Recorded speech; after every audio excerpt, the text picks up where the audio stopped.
All right, welcome everybody to today's Ignite session, session 7. We're going to go over open houses in a massive way. Open houses are my bread and butter. Open houses get me excited every single day. First, let's go a little bit through Ignite and where we're at. So we're on session 7. We're in that lead generation category. So these are probably one of the most important pieces that we'll go through. Obviously, lead follow-up is extremely important, as well as the transaction.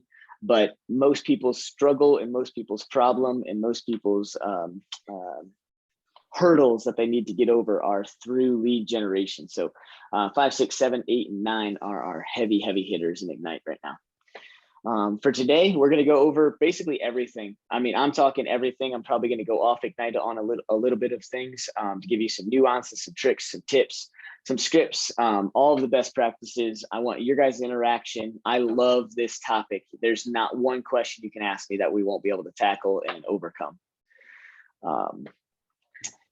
Little Gary Keller moment. Nothing else about your business will have as big of an impact on it as the number of leads that you have, right? This is a contact sport. We have to get in front of people, right? When my goal was to close 50 homes in 1 year, I did the numbers on it. And in order to close 50 homes in 1 year, I needed to set and hold, I needed to hold 2 appointments a week. Now, if you guys have followed my journey at all, you know that appointments for me are not just face-to-faces and breaking bread over a coffee or a beer or dinner or lunch. Appointments for me are one in which I go through an entire buyer consultation or seller consultation. And so when I set out to do 50 deals in 1 year, I knew that if 50% of all appointments that you set actually hold, then I needed to set 4 appointments a week. 4 appointments a week. So I'm talking, those are appointments. So before we get to appointments, we have to have leads. We have to have leads that we nurture. All of those leads, if we're talking about cold leads, they're 10-to-1 ratio. So if 1 out of 10 leads are going to be an appointment, I need at least 40 leads in order to set 2 appointments, or 40 leads in order to set 4 appointments, then hoping that 2 out of those 4 appointments actually hold with me. The reason why, you guys, I did that is because if you look at the year of 52 weeks in a year, then I need 50 closings, right? I need a closing a week. I need 50 closings. So I need to average about 1 closing a week. So if I need to average 1 closing a week, then I need to go on 2 appointments a week, because the next metric that you guys need to understand is that 1 out of 2 held appointments will actually close that year. And so 2 appointments a week, or 104 appointments in the year, caused me to basically be able to close 50 deals in 1 year. And I went off that metric, and it was tough. It was difficult. The fastest thing that I learned was I needed to talk to about 40 to 50 people a day about real estate. And I was tenacious, because there was no way somebody was not going to. I was told over and over again that a solo new agent was not going to be able to hit 50 deals in 1 year. And if you guys challenge me, it's on.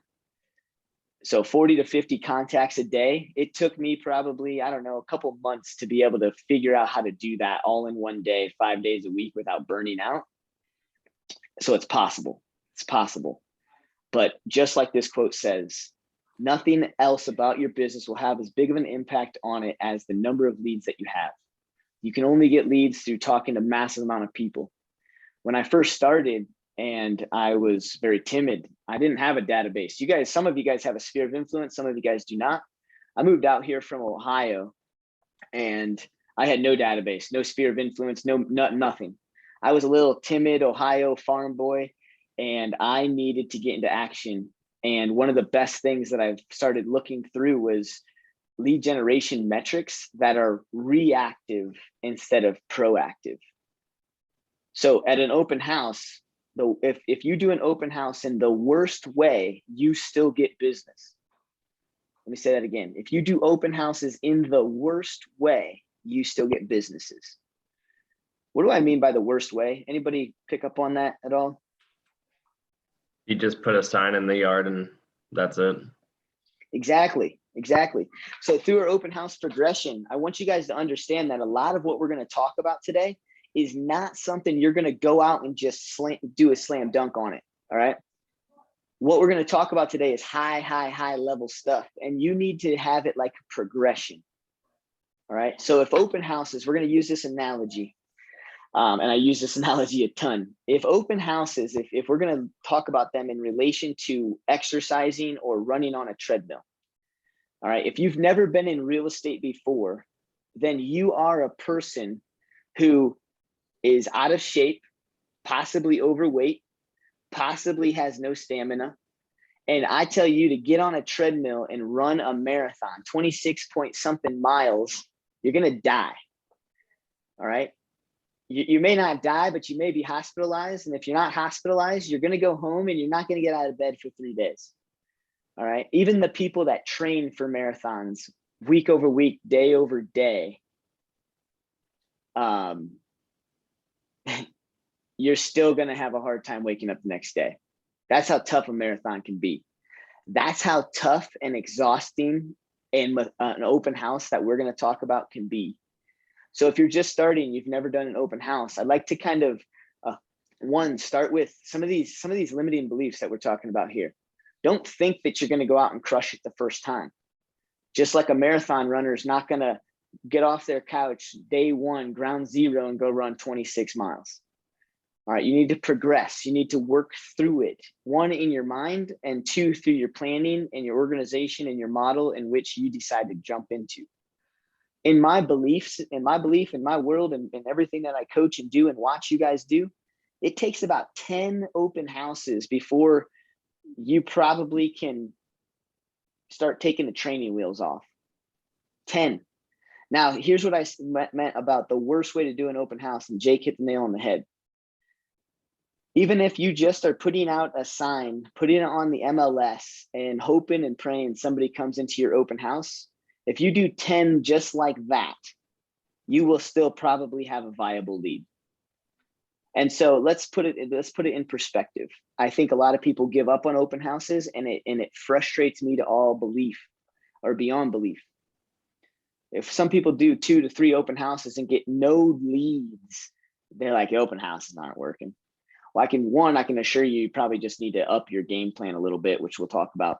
2, you're not doing enough. All right, so let's walk through this model. If you did 10 open houses, and let's say that each open house you did 2 hours at the open house, and then on the front end of things, you may do maybe like let's say an hour of prep. You know, getting your flyers for the open house, getting your MLS sheets, sign-in sheets, whatever the heck you want to bring to an open house is up to you. But let's say an hour of that, and an hour, and then some of your, putting out signs for 15 minutes to a half hour. And then on the back end of things, you do an hour worth of tear down and stuff like that. So on average, every open house is 4 hours. If every open house is 4 hours and you do 10 of them, that's 40 hours worth of work. I can assure you that after 10 open houses, you're going to get some sort of viable lead.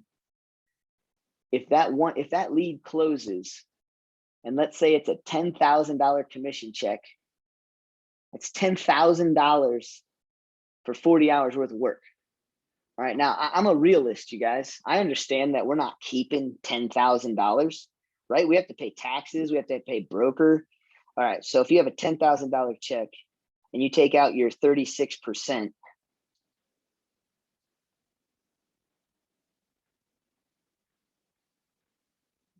that's $6,400, right? Now, I'm a realist. We have to pay taxes on that. So 36% was to the brokerage. Now we need to pay our taxes. So I run at about 25% tax bracket. So we'll just do 75% of 6,400. That's $4,800 to do 40 hours worth of work. So 4,800 divided by 40 hours.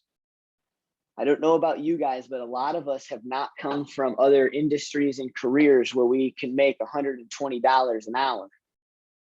Oh, and by the way, $10,000 is pretty low commission check. We're averaging right around 15 grand right now.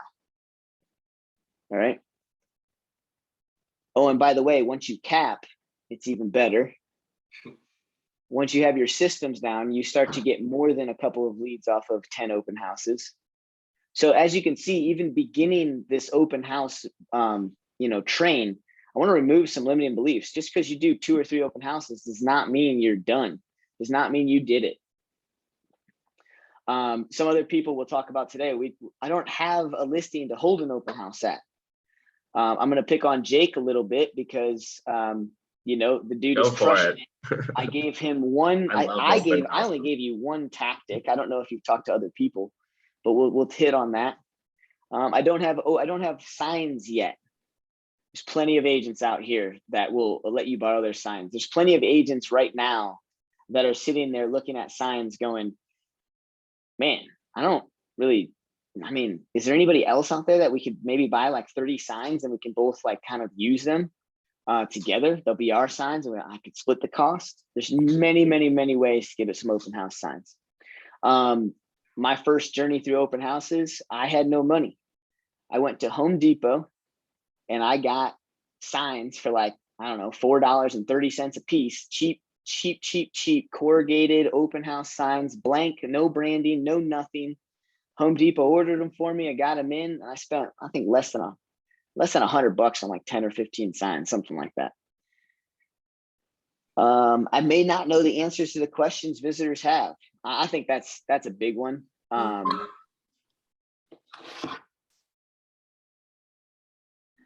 Susie Sweeney offers hers for one. So there you go. Here's an open house. If anybody wants one, sitting here right on Zoom. Susie Sweeney has an open house, has a house that she has listed that you guys can do. So if you guys don't know Susie Sweeney, look her phone number up in the roster, hit me up. I've got her saved in my phone. Sounds like she's got an open house for somebody. I believe Claudia Castillo might have an open house opportunity too, but somebody else might have already picked that up. So I'll teach you guys plenty of ways to get open houses. Oh, Susie Sweeney has signs. Okay, perfect. Thanks for clarifying that, Carla. Never mind. Don't reach out to Susie Sweeney and tell her that I said you have an open house because she's going to be confused. She has signs. KW has a culture and a belief system that we are not here to do this alone. If you're not raising your hand, if you're not raising your voice, if you're not proactively seeking other agents, myself, Harry, Claudia, and getting questions answered, you're doing it wrong, right? Your job is proactive. I love talking about open houses because it can be a component of reactiveness, but there's signs everywhere. Questions that visitors have, we'll tackle that. You guys get in your head way too much. Quit going through all the what if scenarios. What if they say this? So what if they say that? I can sit there for about 8 hours and write out about 1,000 what ifs. And so there's no way, and it's impossible to work on and understand and be ready for all questions that are going to come to you. But we'll teach you how to handle that. Open houses don't really work because most people look online. Yeah, most people find the open house online. That's so true. But they don't just look online. All right. Many car dealerships are at the situation right now where people are buying cars online. And if you actually look at car dealers and their sales and all of those things, minus the chip shortage that's going on in the supply chain and stuff. But if you actually look at car dealerships, all of these new, companies and all of these companies that are coming out with buy a car online and stuff like that, they're not putting that big of a dent in the car sales industry because people want to go look, touch, feel, test drive their car. All right. Even those car companies that you can buy a car online, most of them have a 30, 60, 90-day test period where they'll drop that car off. You test it, you drive it, you work it, and then you get to decide whether or not you actually want to buy it. So when people have the limiting belief that people aren't buying homes, through open houses anymore, if you're dead wrong. They look at it online, they find it online, but if nobody's going to buy a house without wanting to see it in person. All right. The only time I've ever in my 8 years of selling homes have ever sold a buyer a home without a buyer looking at that home was to an investor who is so seasoned, had about 100 different units and didn't give a flying crap what the thing looked like, just wanted numbers and wanted rented and wanted now. So don't get your Don't twist your mind around that. I won't feel safe. That's a good one. A lot of safety concerns at open houses. We'll tackle that too, right? There's plenty of ways that you guys can start to feel safe. And honestly, I'm not here to push anybody out of their comfort zone when it comes to the safety of their being or their health. But I will push you out of your comfort zone of your mind. So if you don't feel safe after what we talk about with safety at open houses, then don't do open houses. All right. It's as simple as that for me, you guys. If you don't feel safe, I don't think there's any one person that should push you into something, because if something happens, And it Bruce, ain't gonna be on me. what I tell people if they're unsafe is then partner up with somebody. Go find Yeah, we'll somebody talk. that wants, go find somebody that wants to be a partner with you, and then figure out how everybody that comes through, who's going to get which ones, or how you're going to break that up at the end of the day. But that way there's safety in numbers. Yep. Nope. I love that. Yeah. Let's talk about safety right now. So like Harry said, grab a partner. Safety in numbers is huge, especially at open houses. The other thing about safety in numbers or having multiple people at open houses is if you have a very, very busy open house, you have somebody else to kind of help facilitate and walk people through. I know a lot of people will say, well, Bruce, I want to do open houses for the lead, so I don't want somebody to come, but I also want to be safe. That's where I have to say, make a decision. Figure it out, right? If you're going to partner up with somebody and do an open house, then maybe they need to commit to doing an open house with you the following weekend. And then you split the leads after both weekends. You split the leads after one open house.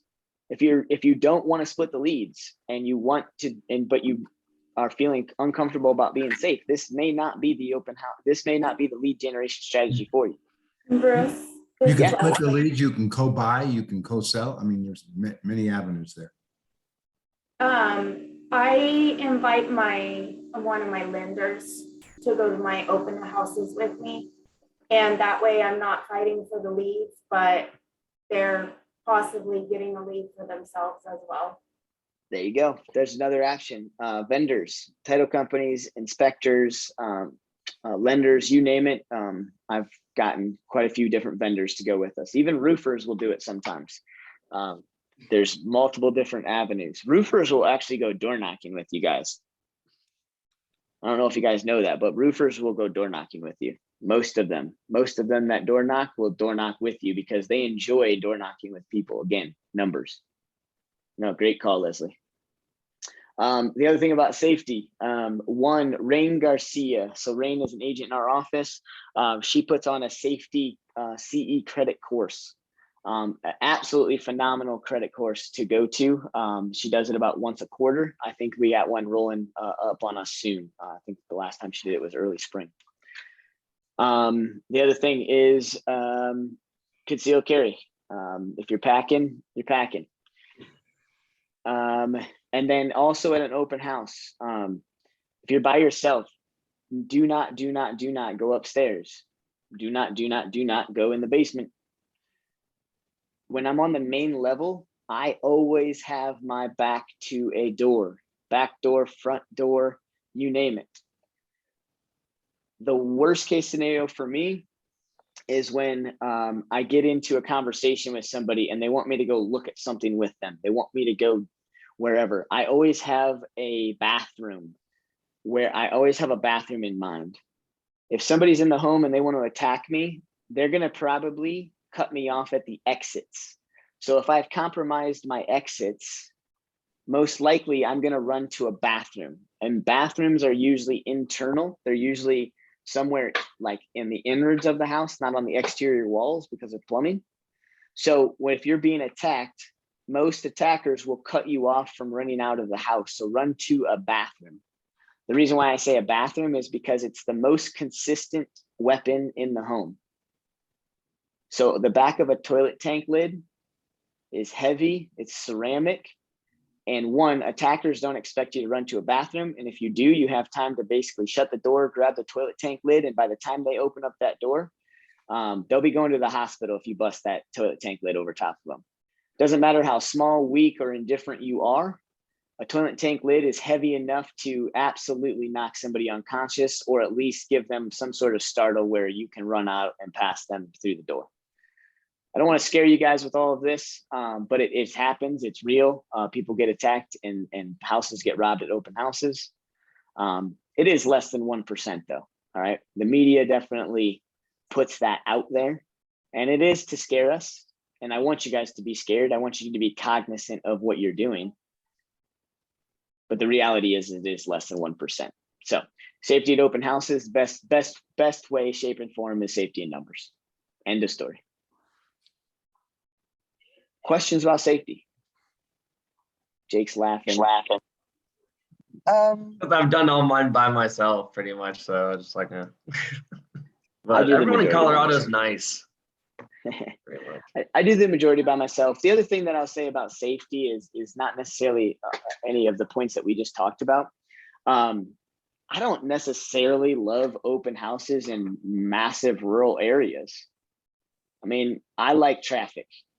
I think people looking for acreage property and all of that, it's out there and you're going to get some leads, but I think most of your traffic is going to come through residential lot block properties. You want to do open houses during the day, not at night, obviously, and not early in the morning. And so, yeah, urban areas definitely detract most people from attacking as well. Questions on safety? All right. Yeah, this might be like off the wall, but so if there is a robbery at an open house, whose insurance pays for the stuff that gets robbed? Is it the homeowners, I'm assuming, or is it like the real estate agents? Yeah, that's a good topic to jump into, Jasmine. It's the homeowners. So whenever you list a home, the first thing that you want to do, or not the first, but when you're listing a home at some point in time in your consultation, you absolutely need to make them aware that strangers will be in their home and that you will not be there for showings and that they will not be there for showings. And then we also talk about open houses and how you may be there for an open house, but you can't control everybody that goes through. And so whenever I'm listing a home, my common spiel is you need to lock up, hide all of your guns, ammunition, prescription pills, weapons, as well as family heirlooms or anything of a massive value. The other thing that you want to do is you want to call your insurance company to have them understand that you will be listing your home and that you may need a little bit of a higher insurance policy for the next month and a half to cover any sort of damage that may happen. So that's why the number one reason why when you have your own listing, you want open house permission in writing. Get confirmation from your seller in a form of a text, in the form of an email. I don't care. Get that confirmation in writing. A lot of people put it in their exclusive right to sell. Seller and broker understand that seller is allowing broker to hold X amount of open houses throughout the period of this transaction. I personally get it through email. Then when you're doing an open house for another agent's listing, if you get permission from that agent, you're good to go because that's their fiduciary, that's their representative. They need to get permission from their seller to allow you to do it. So if you guys have listings and open houses and you are allowing another agent to do one, you need to get permission from your seller.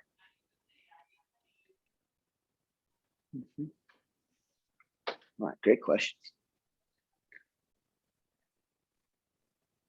Where in the contract do you put that? The open house thing? Additional provisions. Okay. Yep.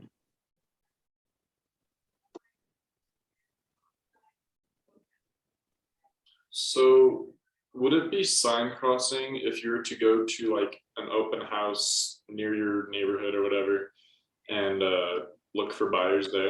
Obviously we want listings, but just potential leads. Say that again. Would it be sign crossing to attend an open house just near you, like without any, like you're not running the open house, but just going there to prospect basically? Well, if you're going to an open house, then there's an agent in there.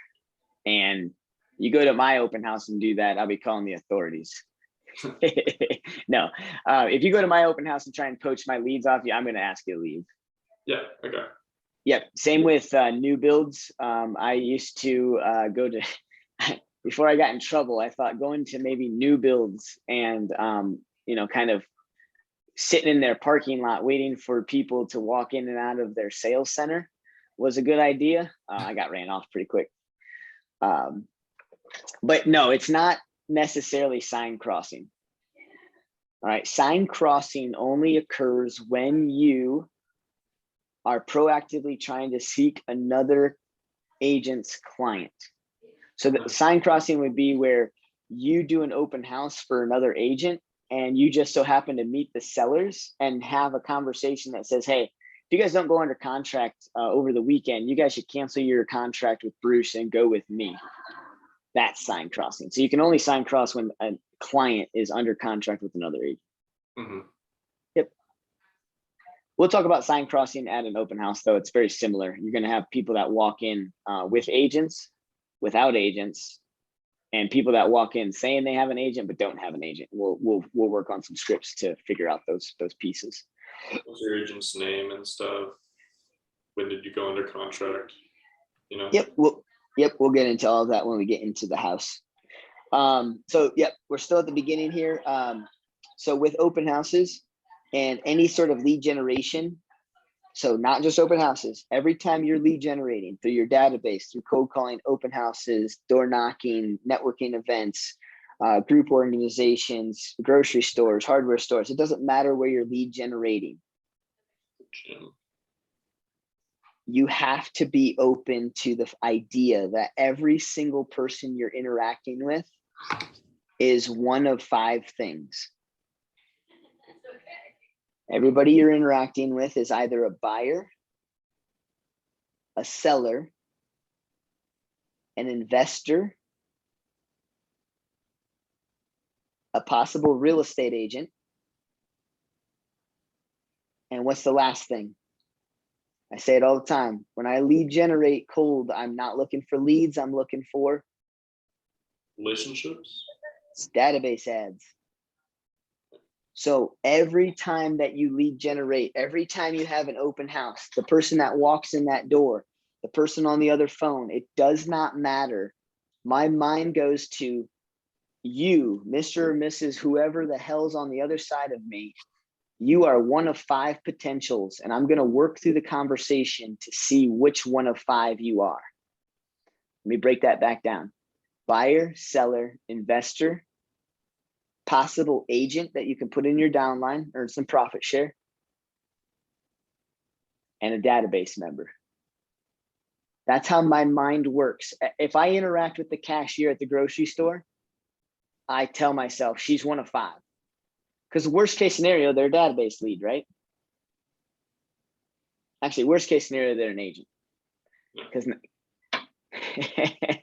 no, worst case scenario, they're a database entry. So that's what I'm looking for every single time that I lead generate through anything. All right. Open houses, who benefits? Obviously the sellers, because you're advertising their house. Buyers get more exposure to maybe a home that their agent wasn't able to show them. Jake Brown, I just got a text from an agent asking if they know of anyone who wants to do an open house. There you go. There's one in Loveland. What you focus on expands. It's the law of attraction. If you want an open house, all you got to do is put it out to the world. Don't get frustrated that you made one Facebook post and no one responded. All right, that's not law of attraction. That's you throwing something at a wall, hoping that it sticks. Jake, when you get back, I'll start to pick on you about how to get open houses. But who benefits? The buyers that are out in the market that maybe not have time with their agent. Neighbors. How do neighbors benefit from open houses?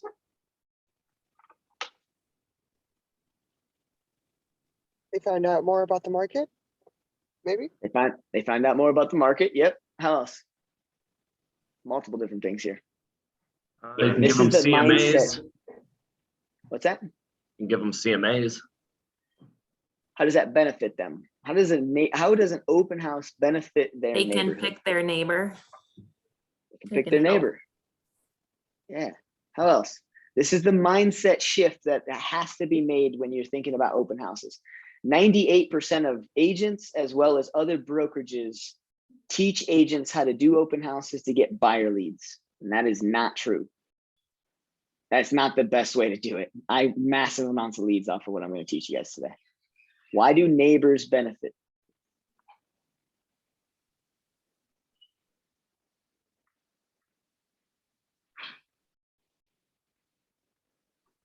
And they all like looking at their neighbors' houses and then comparing it to theirs. Mhm. So if there's lots of interest in the open house, it could show them that their area is desirable and they could sell it for a higher price. Exactly. Exactly. With every home that's out there, most oftentimes buyers don't buy the home because of the layout. Buyers buy because of location. So if they just don't simply like the layout, they probably like the location if it's something where they want to live. And so neighbors will benefit in that if you work this system right, you most likely will have another seller that comes out of the woodwork in this open house. And the reason why they benefit from these open houses is because you're interviewing.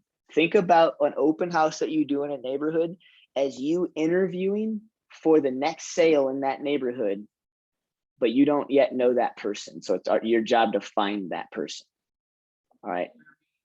On average, there is always a home.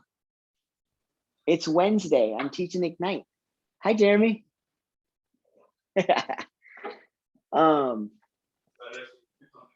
You are interviewing when you do an open house, there is somebody out there watching. If you guys drive through any neighborhood, it is rare that in a 200 to 500 door neighborhood, there's not one or two listings at any given point in time. All right.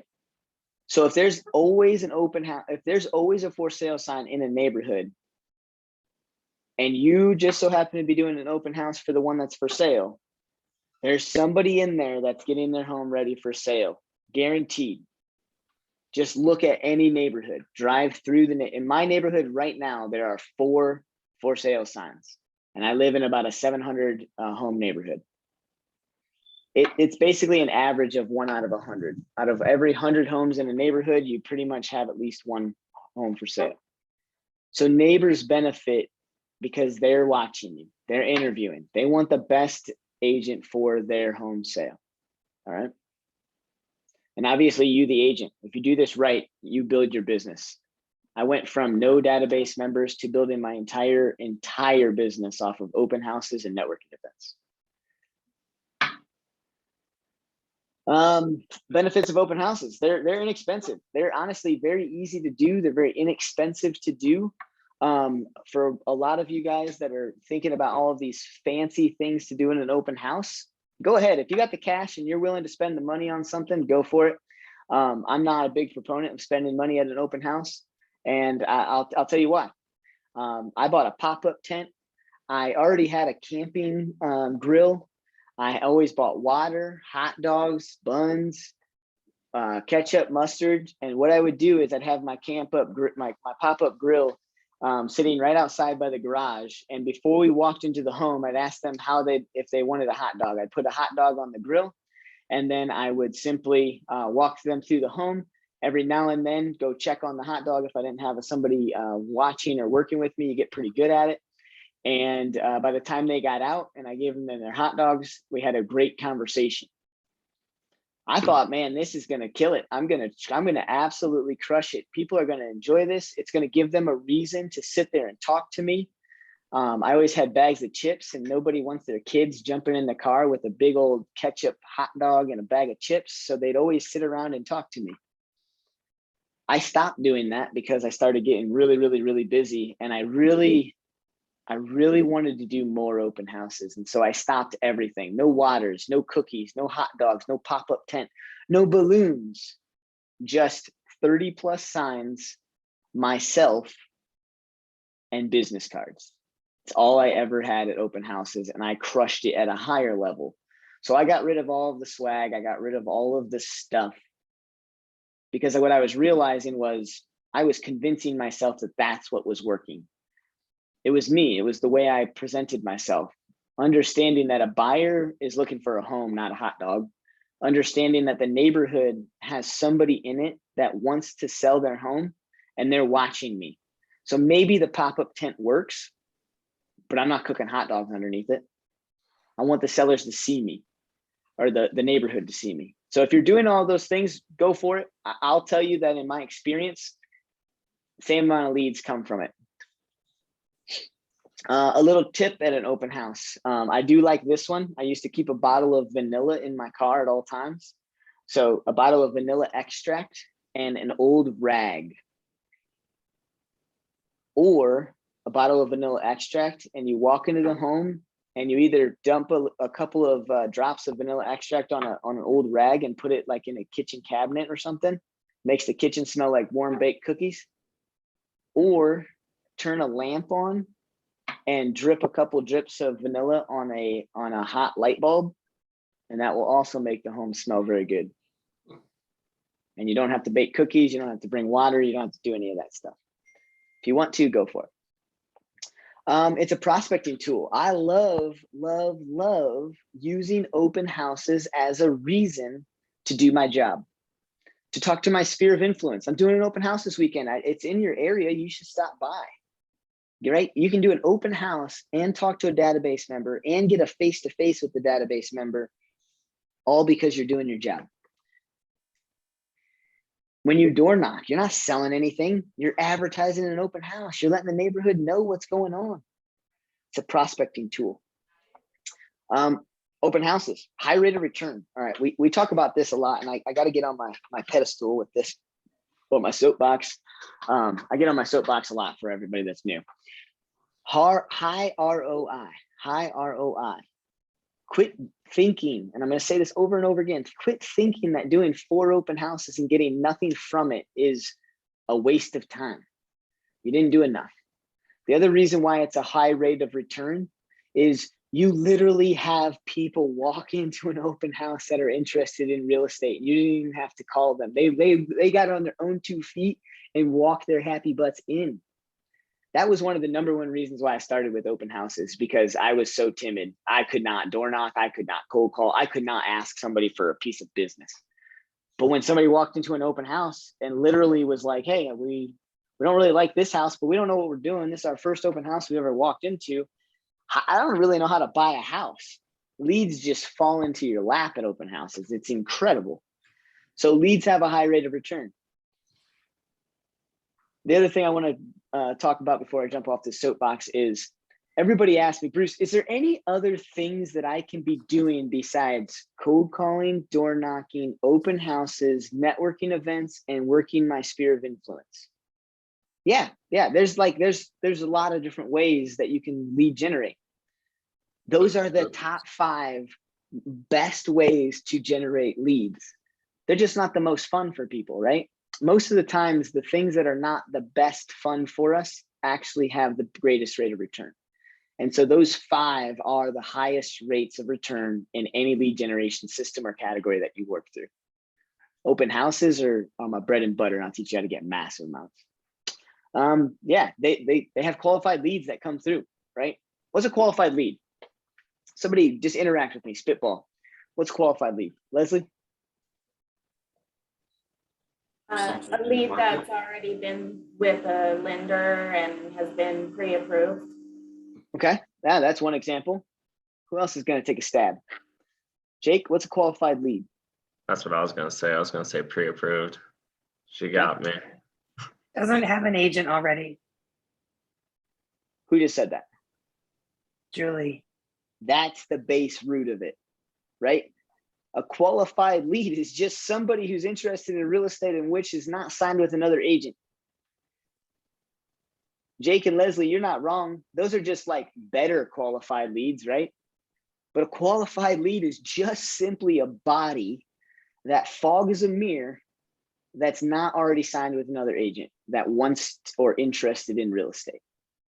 That's why I love open houses. Those people just walk in. Any aha so far? Anything you guys have learned or want to piggyback off of or dive into deeper before we keep going? All right, let's talk Well- about the best. Oh, go ahead. I was just gonna say, something that might be helpful, a way that I prospect is, what I love to do is I go to the gym. That's just something I enjoy doing. And so I'll talk to people and say, hey, can I work in with you? Or why do you do this exercise? Have you tried this exercise? And just going where you enjoy doing stuff and making friends and connections there is a really easy way to connect with people. I've gotten 6 leads in the last 2 workouts I've done. Well, not leads, but database ads. Brother, that's exactly, you guys, what he just said is exactly why those 5 things have the highest rate of return, right? We said open houses, door knocking, cold calling, networking, network events, right? It doesn't have to be the event, but that's a networking event that he put on, right? Went to a gym, networked with peers, networked with people of like interest. Great job, man. Exactly. Prime example. Thank you. All right, we're diving in here. So we've got the overview of open houses down. Now let's get into the nitty gritty. All right, you want to set goals around your open house. All right, throw out some goals, right? A lot of people get stumped when they see this. Goals around open houses. Well, I hope people come in. 90 flyers. There we go. What do you mean by 90 flyers, Jake? So far, well, until I hit that 3-month mark with our team and unlimited printing. But so far I've been doing 90 flyers, and I do the 90 nearest houses to the open house, 30 each direction. Okay, so what Jake's saying is he door knocks around the open house, and his goal is to pass out 90 flyers. Jake probably got this from me. It's called 30 up, 30 down, and 30 across. So the nearest 30 homes across the street from the home, the nearest 30 homes up the street from the home, and the nearest 30 homes down the street from the home. Pass out those flyers, knock on those doors. Those are the most interested, and those are the people that have seen the sign in the yard, and you can have effective conversations. Great goal. What other kind of goals should we have at open houses? For open houses, I should say. I would say a follow-up plan. Follow-up plan. Yeah. Yeah, no, that's good. We're going to hit home on that. Think goals though, right? Your goal is to follow your follow-up plan, and we'll create a follow-up plan, but some other goals. I make social media videos for mine. One when I'm door knocking, the days I do that, and then the day of the open house as well. So normally like 3 or 4 videos. So your goal is how many videos? Objective, not subjective. 3 or 4 normally. Perfect. So basically, if Jake only gets in 2 videos, he's disappointed in himself, right? If I have a goal of X, Y, and Z, and I hit X and Y, I'm disappointed in myself. Means I'm going to do better next time, right? We're driven. This is a job we're doing to create a career and a life worth living. So creating goals will hold you to and help you stay accountable. Come on, think of some other goals. I want bigger picture goals here. I study prior to the open house, study the surroundings and strategically place the open house signs. Exactly. Okay, I like that. I think she said stats as well as basically sign placement. So I think a goal, we'll talk about stats here in a little bit. That's definitely in one of our slides. But a goal around how many open house signs are you going to put out, right?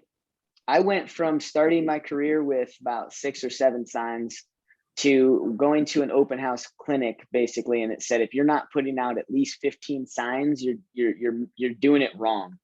For an extra 10 minutes and an extra $100, you're missing out on potentially thousands of dollars throughout a year. Then I went and did another open house clinic, and it was a minimum of 30 signs. And pretty much I ran off of a minimum of 30 open house signs for each open house and absolutely crushed it with that. And we'll talk more about that too. All right, And let me give you also- guys. Oh, It also helps with the door knocking as well, because you have to go ask permission to put signs on some of the corners. So introducing yourself, and that helps. Yeah, how do you do that? So people are afraid of this one, Leslie, and I think this is one of the best ways to get other leads and to have a purposeful conversation with the neighbor. So you come up to my door and you knock on it, and what do you say? I say I'm hosting an open house in your neighborhood, and I was wondering if I could place a open house sign directing traffic to the open house, and I would love it if you guys would come and visit and take a peek at, kind of be a nosy neighbor and take a peek at the home. And I don't know if you've been in the home yet, if you know your neighbors, but this gives you the opportunity to come and take a look and ask questions. And I would really appreciate it. It'll only be here for a couple of hours, and then I'll come and remove it right away. Wait a second, it's that simple? Yeah. Perfect. No, people overcomplicate it. They overcomplicate everything, and so I like to pick on people that have done it. Once you do 98% of what you're told, you realize how easy this damn job is. Great job, Leslie. Yeah. Knock on those doors. Let them know, hey, I'm just gonna be doing an open house for a couple of hours, and I was looking for permission to basically have my sign in your yard. I won't damage anything. Any sprinkler heads I might break, I'll pay for. You know, you can get real, easy with them, and then ask them for business. All right. I think that's the other hard part, is if you just want to start by saying, hey, can I put an open house sign in your yard? Great. But you're already there. You're already in the conversation. Do you know of anybody that might be looking to, maybe take a look at this house, maybe looking for homes? Do you know that once I get done selling this house, there's somebody in your neighborhood that also is going to be looking to sell their house? I'm going to win that neighbor. Who do you know that might be looking to also sell their house, so I can put another open house sign in your yard? Cool. Here's some bigger, higher level goals. All right. We always preach. Do something for 90 days before you tell me it doesn't work. Well, that's great, but how many open houses do I need to do in 90 days? All right, so here's your goals. Obviously 10 to get your training wheels off. Another 10 to start riding on 2 wheels, but your parents aren't allowing you out of the driveway yet. So I will tell you that if you have not done more than 20 open houses, you're still a novice. That's going to be disheartening for some of you guys on here. If you haven't done more than 20 open houses, you're still a novice. You haven't experienced everything you're going to experience. You haven't done the best practices. You haven't done a 7th level Omega open house. Do about 20. About 20 in about a 3-month period, and you'll have results. My goal for everybody in a 3-month period is 30. 10 a month for 3 months. You can't not have success. My other goal that I have when I do open houses is I want at least one database lead. I'm sorry, I didn't mean to use the word lead. I want one database ad out of every open house. That's my goal. That's it. It's doable, right? I don't even have a goal on leads, because leads just fall from the sky at open houses. It's pretty incredible. But leads are just leads, right? Leads ghost us. People that have great conversation interaction and I can get them in my database, that's who I want to work with. Leads, they don't call back. They ghost. So they'll come from the sky. I don't set goals around them. All right, we're going to stop hitting goals so hard here. Pick the house. Pick the house. All right. We talked about this a little bit in safety, but I personally would not recommend picking a rural property. It's harder for sign placement. You have no neighborhood to win and woo other potential sellers over. Most likely it's off the beaten path. And if you do open house signs, you're going to be putting signs out for a while, driving across traffic, potentially getting hit by a car. Just definitely not the house that I would choose. I also like to work in price points that I like to work in. Right? I don't want a $400,000 buyer lead this day and age. 3 years ago, I would have given anything to get a $400,000 buyer lead. Now, I'll probably refer it to one of you guys. I don't want them.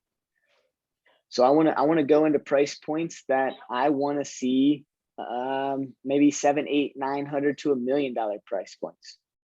But let me also absolutely phrase this correctly. I don't care about multi-million-dollar homes, but I don't want to do multi-million-dollar homes that are on 2 acres in a subdivision of 20 houses. If I have to, I will. But I'm talking about $1 million home because it's on a golf course, but there's 700 homes in the neighborhood. So it's still very urban, very lot and block, right? What other important features about picking the house is something we need to dive into, and then let's talk about how. The most important thing about looking for an open house.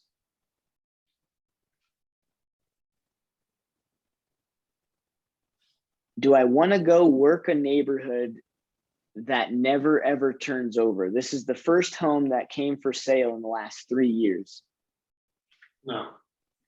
Probably not, right? In that situation, you might get a massive amount of buyer leads. If it's your own listing, yeah, do an open house there. But if you have a pick of the litter, right? And Jake is about to teach us how to get a pick of the litter here. If you have a pick from 5 different open house potentials, then start running some numbers on them. All right. So let's dive into that. You want to pick an open house neighborhood that has potential turnover of maybe, let's call on the low end 6 to 7%. And I mean, on the high end, I don't really love neighborhoods that are turning over by the 20s and 30s% because something's wrong.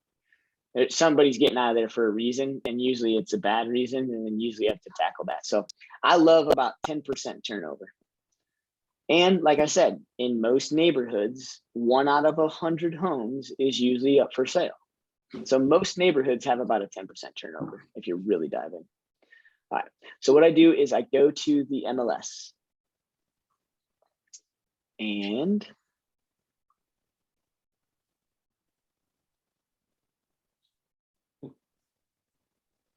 I go to the MLS. I like to do residential detached homes. Obviously, I want active and coming soon. I already told you guys what price points I like. Well, I guess let's not do price points just yet. Pick a neighborhood. Let's just pick maybe this quadrant right here. So say I have an open house that might be somewhere in here. So I'm going to go and do some research on this neighborhood before I say yes to the open house. I want to go back. Maybe let's call it 2 years. Especially with COVID, you want some data on this stuff. Go back 2 years. I'm sorry, we already identified the open house. So I'm going to change this to sold and not active, right? You don't need that information. Count. All right, 176 pieces or 176 homes sold in the last 2 years. Divide that by 2. Got roughly what? 80, give or take 80 homes a year that are selling in there. So then what I would do is I would go back into this map, dive in, and then on Google Maps, you can really start to figure out how many homes roughly are in this neighborhood. All right, it's not an exact science. Don't spend hours and hours and hours and hours and hours doing these stats. Just know that, hey, in a year or in 2 years, you guys turned over 176 homes. That's pretty decent. I bet you if you did the math, there's probably about 1,000 homes in here, which is about a 10% ratio, or an 8%, I guess, if there's 1,000. Make sense? Do you not look at the public records like neighborhood stats? Because they'll have like some like subdivision and neighborhood stats for like recently sold and things like that. Or is that not the most accurate? I think I know what you're talking about. Usually those stats are for that exact subdivision. I like when I prospect and I do open houses, if my open house is over here, I don't care what these neighborhoods look like. This is a golf course community and I'm still knocking the hell out of that house to advertise that house. Okay, you're just hitting the whole section. Okay, I'm gotcha. hitting the whole section, yeah. I know what you're talking about. So what Jake's talking about is you're talking about Realist, right? Public records. I just go to county. So Ah, I'm gonna start using Realist now though. yeah, Realist is pretty powerful, gives you lots of Yeah. different things and ways to look at some things. But did everybody make that makes sense, you guys? I don't really want to do an open house in areas that just have no turnover. Obviously you'll get more buyer leads because if it has no turnover, it's probably a pretty desirable neighborhood, which means there's buyers out there really looking to get into that neighborhood. But I'm looking for sellers, always looking for sellers. What else? Anything else important about the house? I have like a search set up for myself on Iris for my open houses. So I try to go in my own neighborhood every week if I can, if there is one. Yeah, there you go, right? If the only open house you have is an hour away, go do it. Don't not do it because of the drive. If it's too far of a drive and you got plenty of other things going on in life, don't make the drive. But if you don't have anything going on, make the drive.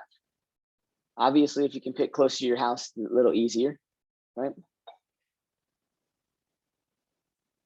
Prepare and practice, right? We got on scripts today and I don't think anybody raised their hand about practicing open house scripts. And I know some of you guys are doing them this weekend. So I hope that you're practicing on your own.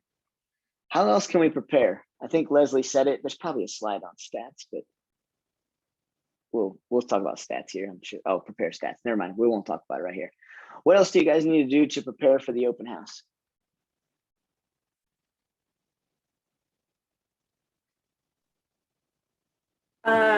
I research the MLS sheet and study it so that I have the answers to the questions about the house. And I have a buyer brochure, seller brochure, all of the documents in a little packet that if somebody's interested in signing with me at that time, then I have that stuff right there. And then I study the neighborhood and just study up on the whole thing. Awesome. Nope. Yeah, Leslie is talking about preparing through an open house checklist, right? Each one of you guys has to have some sort of open house checklist. It's as simple as this. I was doing open houses all the time, every time, and I didn't have a checklist. I just thought I'd remember everything. One time I got to an open house and I didn't have an open house sign-in sheet. There was no cell phone service because I don't know where the heck I was at. It was just in one of those neighborhoods that just had crappy cell phone service. Frederick Firestone, you guys are so spotty in some areas. I didn't have an open house sheet. It was awful. And it was just one of the most simplistic things that I did every single open house. So what Leslie's talking about is you got to have an open house checklist. Kind of here's a little bit of mine if I can remember all the bullet points on it. I want one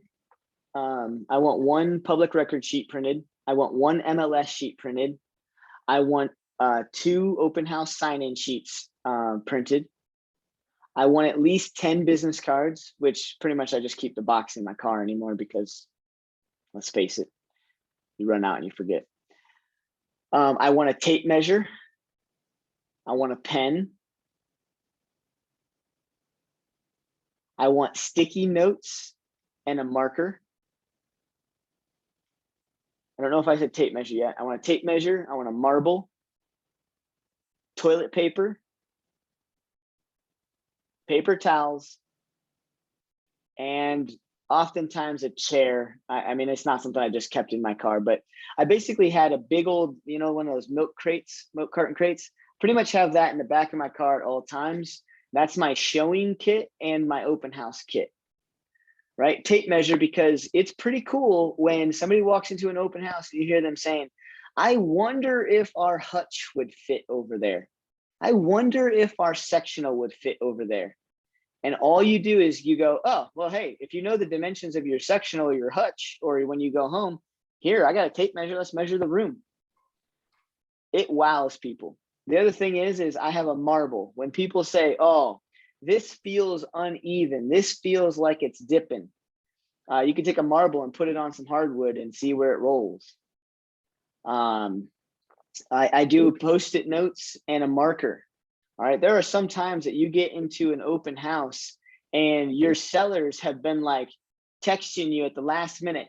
Oh my gosh, Bruce, we know you're getting ready for an open house and we forgot to do XYZ with the cats.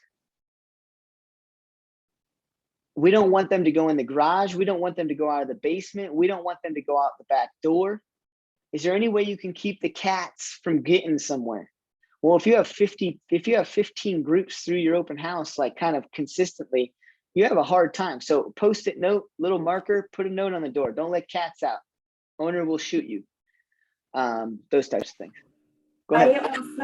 I also take a prepared watch your step sign, because I've had an open house before where I had 3 people almost, including a pregnant woman, almost slide down the stairs into a tri-level, and we had to tell everybody to watch their step. I don't know what the problem was, but it would have been nice to have a sign there. There you go. Another reason, like for a Post-it note, watch your step. I know some agents that have a welcome, come on in little, like, placard they sit right by the front door. Take off your shoes. You name it, your open house kit, your open house checklist is ultra important. When you have a checklist and you run through it, that will prompt you to go, oh, hey, Bruce, yeah, duh, you didn't print off open house sign-in sheets. All right, let's get this going, right? Paper towels, obviously, because messes are made, things happen. You wouldn't believe how many people just walk right in, just dismiss the remove your shoes sign or whatever. And now you got to clean up some mud or something wet or something like that. All right, anything else we can do to prepare? Oh, I guess let's hit home on signage. All right, so I do the same thing Leslie does. I will go on Google, and let's just do this for a hypothetical situation. Oops, wrong button.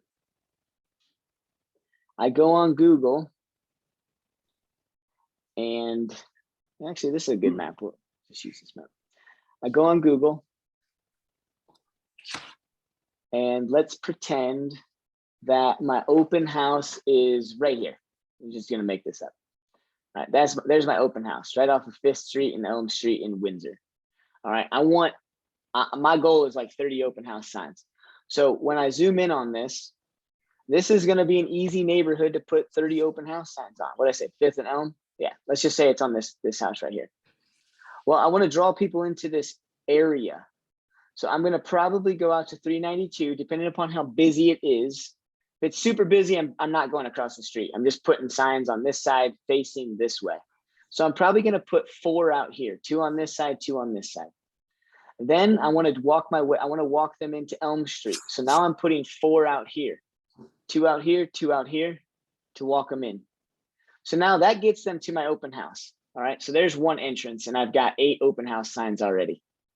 Then I'm gonna probably go down first and I might walk people through Elm. No, it cuts off right there. So maybe I'll take them down first, all the way down to Locust, back up, around and over. So if I've got another 4, 8, probably 2 here, so 10, another 2, 12, and then I've got my 5th Street right there. So right now, all of a sudden, I've got 20 open house signs, and all I've done is grab people to go in. Then I'm gonna take my other 10, and I'm gonna sprinkle them throughout the rest of this neighborhood. So if I have some up here, then I'm gonna go ahead and maybe put some up here. I'm gonna point 2 this way. Might go down here and point 2 this way, because if I've already got open house signs here directing them up and over, I might put some on Oak Street or Chestnut. I might put 1 here, 1 here. So I'm gonna divvy out another 10, guiding them towards the open house in here, because again, I want to saturate these neighbors with open house signs. I want it to be a spectacle. I want a neighbor that lives over here, backing out of their driveway, to come up here and go out here to go, what the heck is going on in my neighborhood? That's the power of those signs. All right. 30 plus is not that hard to put out. I think a lot of us look at it and go, 30, what is Bruce talking about? I don't have 3 hours before my open house. No, you guys, it's 4 up at these major streets, 4 into the neighborhood, 2 at every corner, and then you drop down to 1 just to get everybody going in the neighborhood, right? Ideally speaking, this is a beautiful neighborhood for about the 100 system. There are agents out there that put up 100 signs. All right. So if you don't have 30 signs, that's cool, but work towards 30 and you'll be stunned at how many extra pieces of business you'll start to receive and gather and get.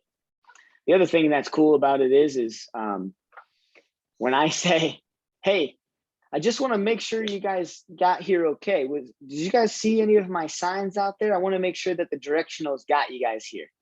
If I have 30 plus signs out there, they can't help but smirk, laugh, and go, are you serious?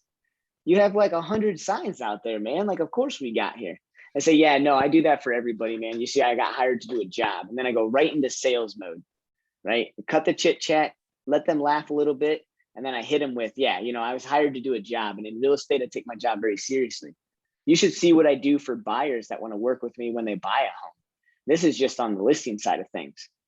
Any buyer that right there, if you say something like that, any buyer that is already working with an agent, maybe not signed, not working with an agent, really just starting the process, you just basically open the door for them to want to interview with you, right? So let me repeat that again. Hey guys, welcome to the open house. Come on in. Here's my intro. I know you didn't come to see me, you came to see the house. So go ahead and take a look around. Oh, and by the way, were my open house arrows and my signs, were they still good? Like, did they get you here all right?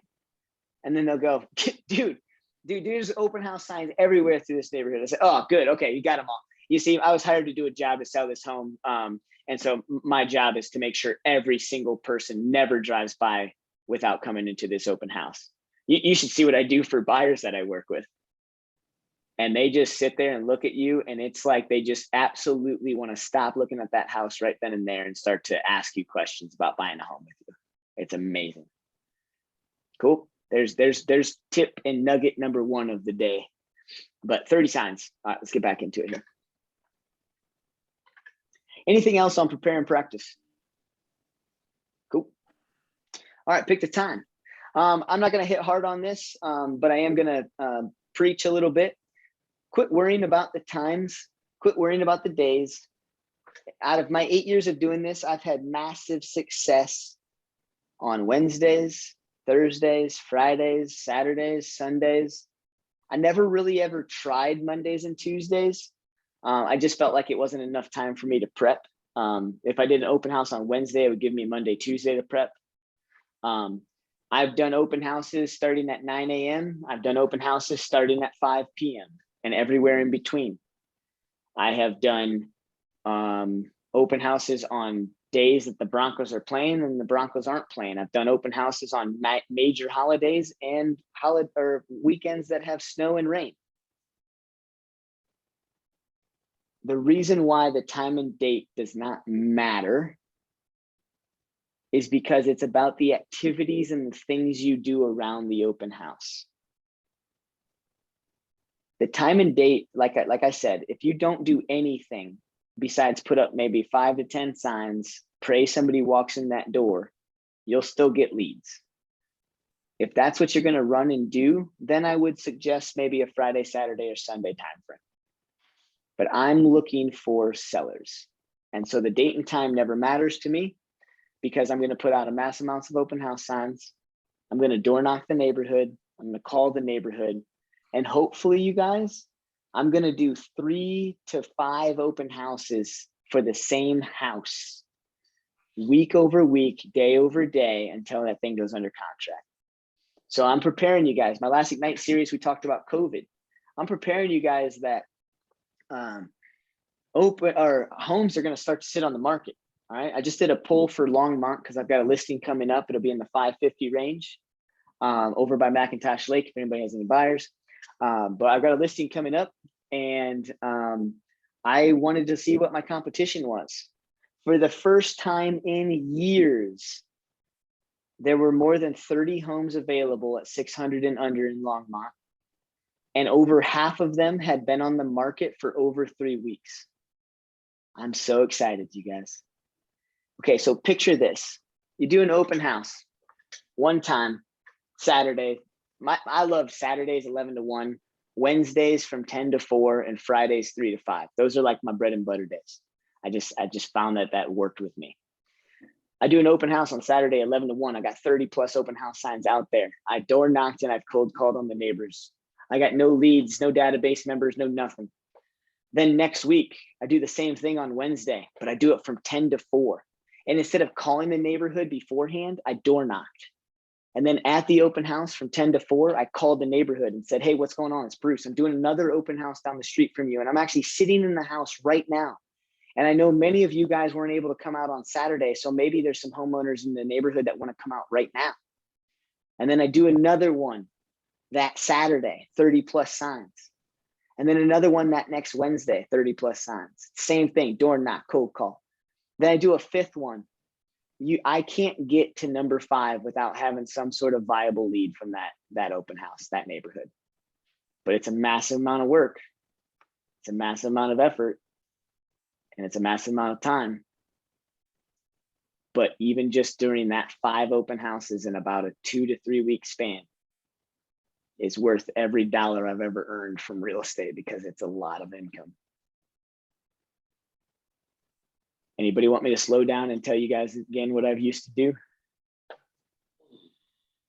Or what I'm excited while we're going into this market where homes are sitting on the market for a while? I'm super excited. Somebody say something. Sorry, I was talking over. You said if you wanted to tell us what you used to do. So yeah, no, I'll run through it again. So when our market starts to shift and turn, get excited about listings sitting on the market for a sec. It's how you're going to grow your business exponentially. So the first thing that I would do is I don't know. I always start, like, if it's my listing or if I'm starting like an open house campaign and I'm farming that neighborhood, even if it's for another agent, I do like to do the first one on Saturday, 11 to 1, 30 signs. And on Thursday and Friday, I would either door knock and cold call. And then the next Wednesday, I would do the same exact house, same exact signs, maybe even more, maybe even like just maybe off of a different street corner on the other side, doesn't matter. 30 signs, Wednesday, 10 to 4, so about 6 hours. And I bring my call list that day, the neighborhood call list. And then I call that neighborhood. Now, if it's Windsor, if it's somebody small, you guys can't be afraid to call 5 subdivisions around the subdivision that you're in. Quit thinking that just because you pulled a list of the actual neighborhood and you got like 30 phone numbers, that's gonna do you, right? If I'm gonna be there for 6 hours at an open house, I want like a list of like 100 to 200 dials, right? So the door knocking is around the immediate house. The cold calling is around like basically the town, right? Hey, we just listed a home down the street from you. It doesn't tell them whether it's the subdivision, it doesn't matter, just call. So I sit in the open house on Wednesday from 10 to 4 and give them a shout. Then I might do a Friday open house. I might do a Saturday open house. I don't know after that, but basically a Saturday to Wednesday and then just keep going. But 2 to 3 open houses a week, same house, same signage, massive amounts of door knocking and cold calling. And you can't help but walk out of that neighborhood with some sort of lead, multiple different buyers. It's incredible, especially because the people that answer the phone the first time typically answer the phone the second time, the third time. Same with the door. And let's face it, there's a lot of neighbors that won't come to your open house the first time, then see it a second time and go, man, what the heck is going on over there? I better take a peek. Then the third open house, they come in and the first thing out of their mouth is, all right, what's the take? What's going on with this house? You guys are absolutely trying to get this thing sold and it's not selling. But my God, I'm seeing open house signs everywhere. How long is this going to go on for? All sorts of interactions through that.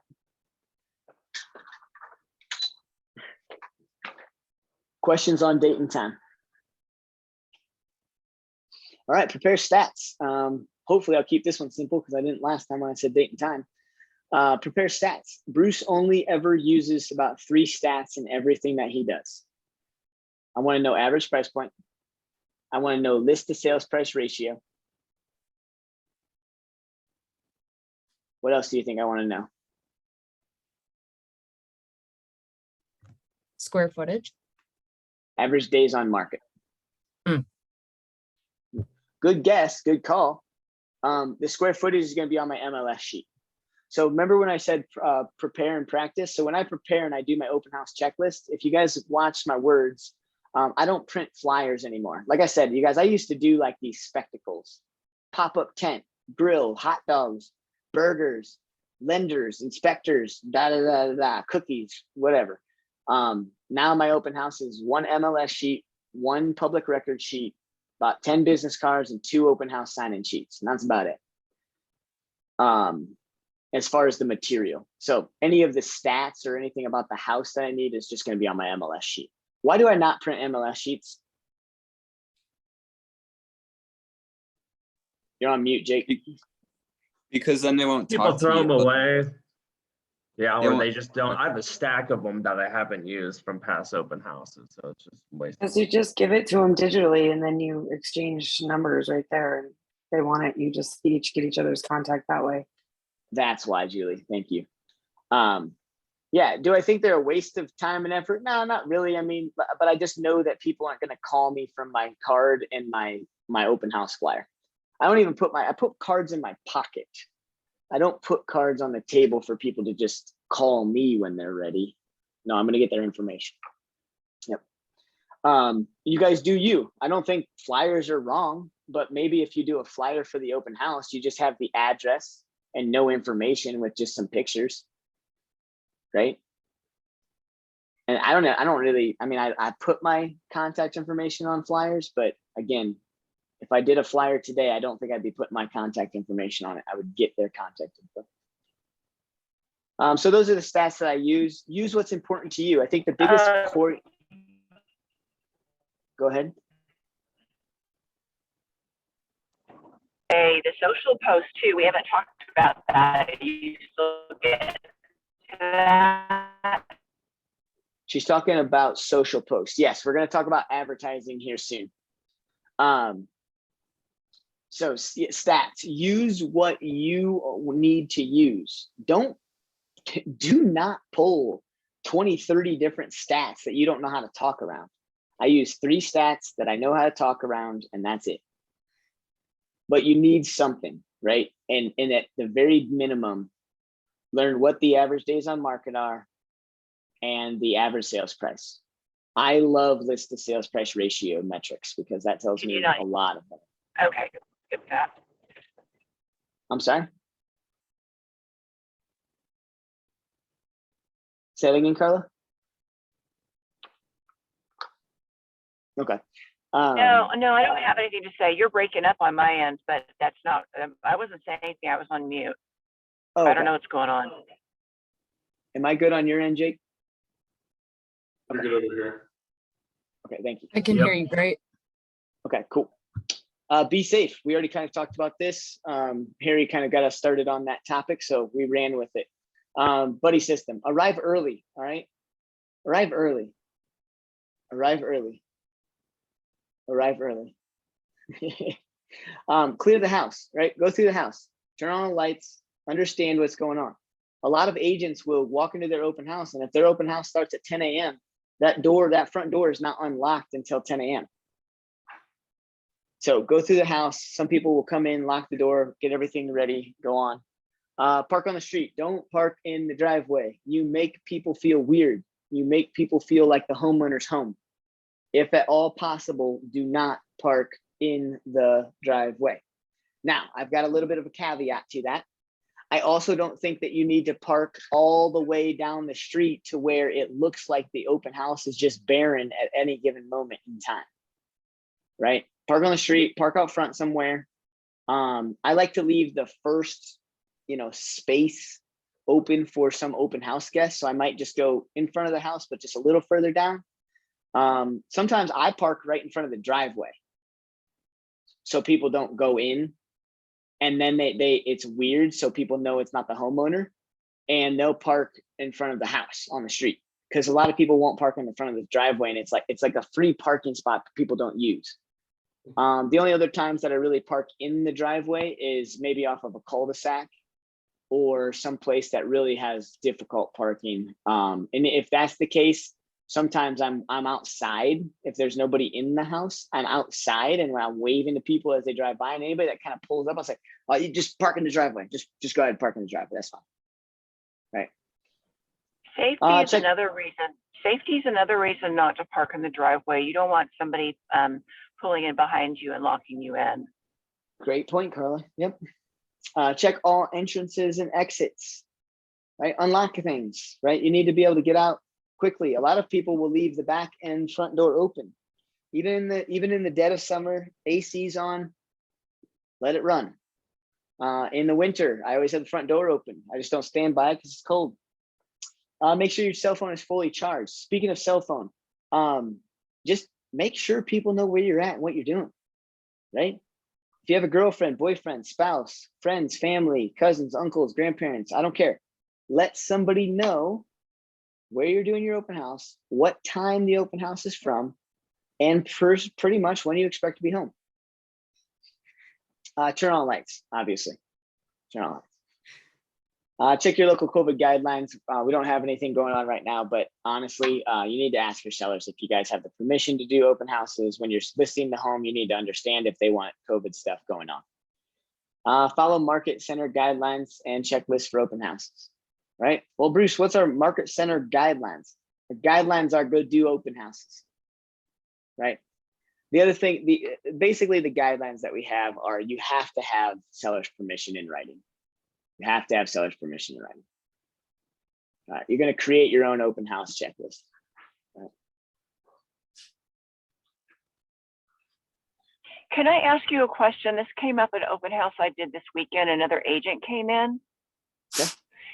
And there was a camera up on top of the refrigerator. It was this little cube camera, and just very obvious. And this other agent that came in, who was from a different agency, he said that, there should be some kind of permission or something that says that there's a camera on people.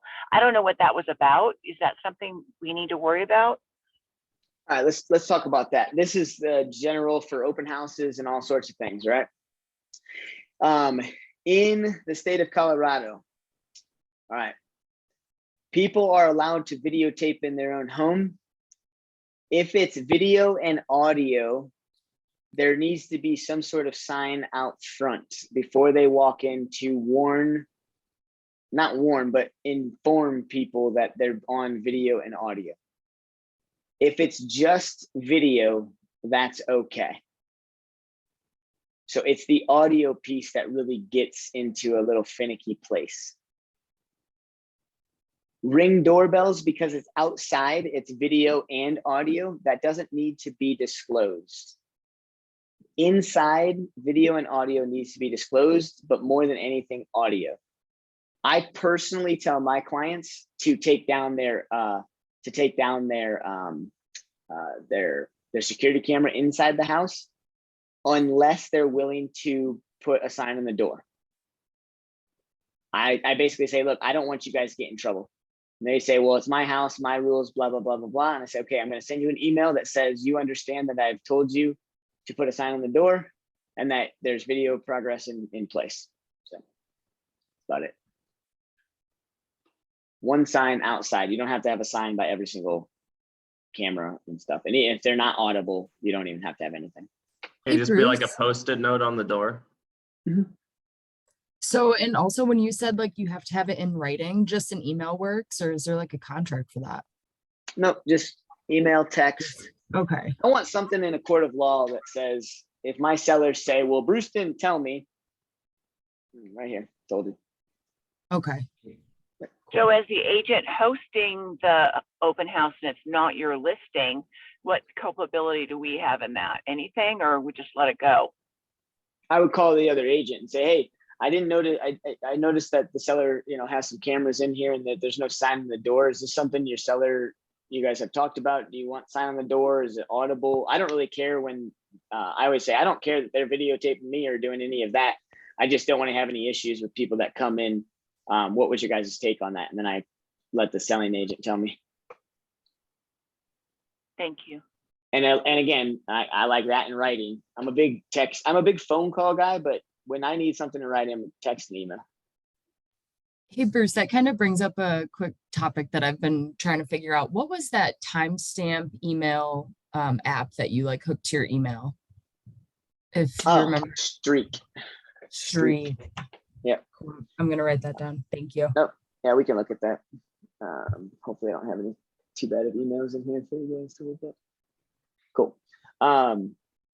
So Streak is right here. It's a Google add-on. You guys just go to Google, download Streak for Google, download it. And what it will do is, let me go to my sents.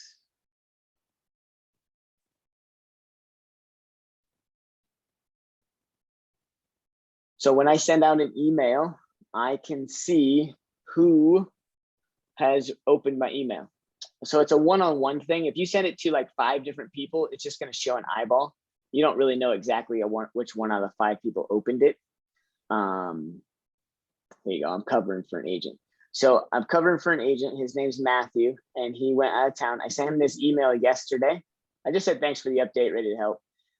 But he has not opened it yet, which is an okay thing in this situation because I know that he was going to be out of cell phone service. So he probably sent me that email and then went on his backpacking trip and is not going to look at that for a while.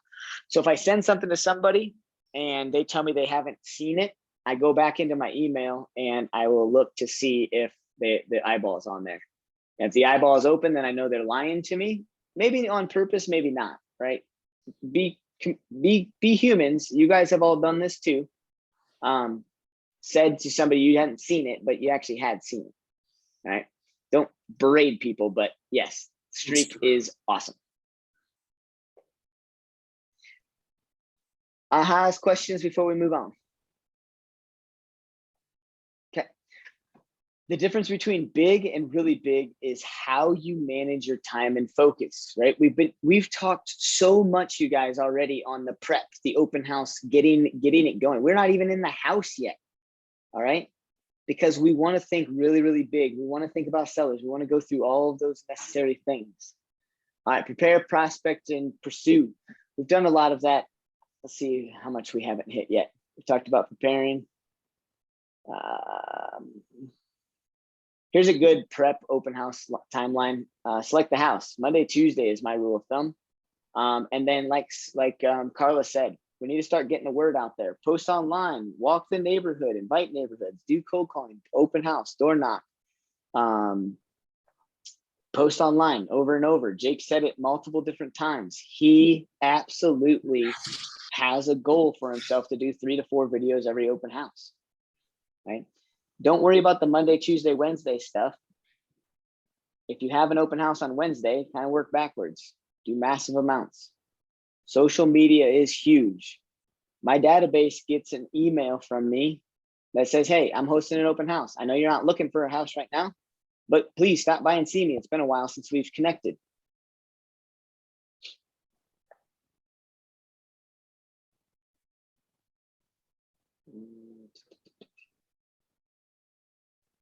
I don't know why, but at every open house, people always ask about the heating and cooling. It happens every time. Someone will ask you that. Jake, that's a good one, man. And it's on the listing sheet too. So you just gotta look on there beforehand. Oh, they just ask you what type of heating and cooling? Yeah. Big, is this forced air? They'll be like, yep. Big air too, big, yep. Central air cooling as well. Boom. Yep. Or So it'll when say I walk, ceiling fans or something. when I walk the house, I like to take a look at the water heater, see if I can look at a date. I like to go outside and see if I can find an air conditioner unit. More than anything, if I'm doing an open house for another agent, I want to know, is there anything that's new? Can I highlight, is there a new roof, new furnace, new HVAC? Where, like, how old are those mechanicals? Because those are the bigger questions. I like that, Jake.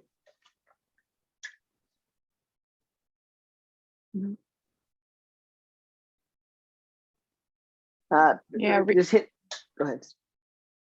reading the seller's disclosure is really important too, to be ready to answer some things like age of roof and this and that, if that helps. Yep, you can get a lot of information from that. I like that, Carla. Thanks. Build rapport and trust. We're not going to spend a lot of time on this. I'm just going to go back to when you guys are doing work in real estate, you always have to have your mind open to the fact that the person you're talking to is a buyer, seller, investor, potential real estate agent, or database member. If you can open your mind to that, you'll build rapport and trust quicker and faster because you won't have sales breath all over you. Buy a house with me, buy a house with me, buy a house with me, buy a house with me, buy a house with me, buy a house with me. They feel that when you're too salesy. So if I just keep an open mind, it's an easier way to build rapport and trust.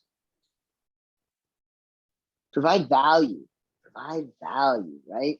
We talked about some stats that I like to know, but how do we provide value at an open house? Like while we're in the open house? Mine is nothing special, you guys. The value I provide in an open house is a free buyer's consultation. Free buyer's consultation. And I've got the scripts and know-how to talk all around that. We're going to get into scripts in a little bit here. I want to get through all these slides to make sure we hit a lot of the principles. And then we're going to go over how the open house works for Bruce and what my open house follow-up campaign looks like. I also have on my list here to talk to Jake about how he's getting massive amounts of open houses.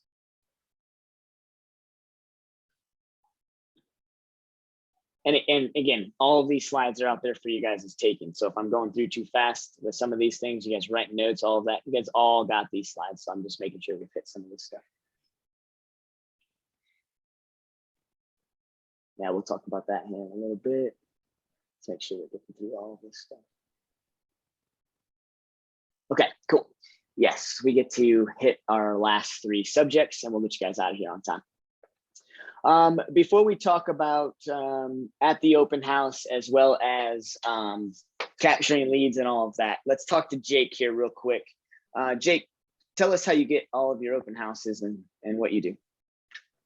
I go on to MLS and have my little search area that I want to do open houses in, and I just do pretty much a buyer search for that and see.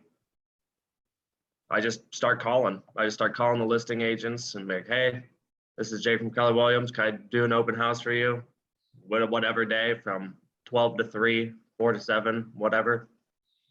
And a lot of people will say no, surprisingly, but yeah, I just go down the list. I'll call like 8 to 10 people before eventually someone says yes. And they're like, yeah, absolutely. And they're super nice about it.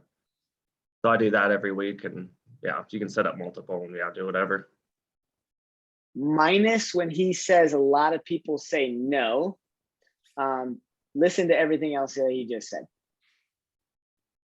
Jake, you can't tell me. I guess I'm just surprised that anyone says no to like free marketing on a listing, you know? Jake, I guess that's the surprise.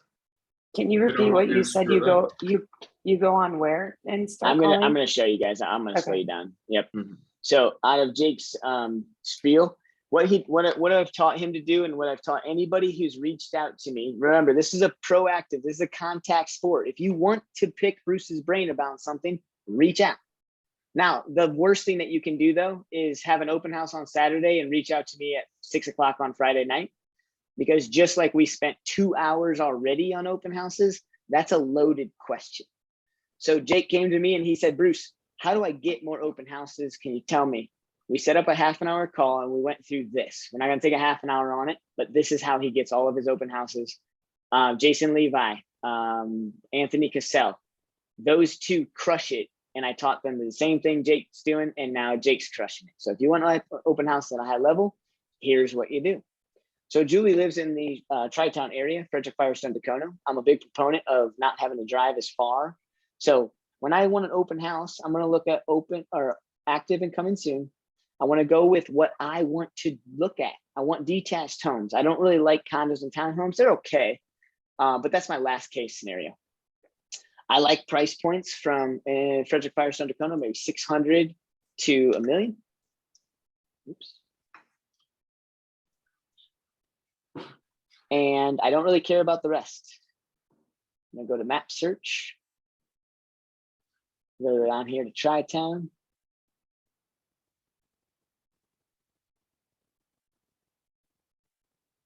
All right, 21 homes. Then what I do is the first thing I do is I go to days on market over here, down here. And I will click. Now I want homes that have been on the market for a while. I want them not moving because one, probably gives me the opportunity to do multiple open houses on the same house if I get permission. Two, it probably causes me to run into an agent who is having some trouble with their seller.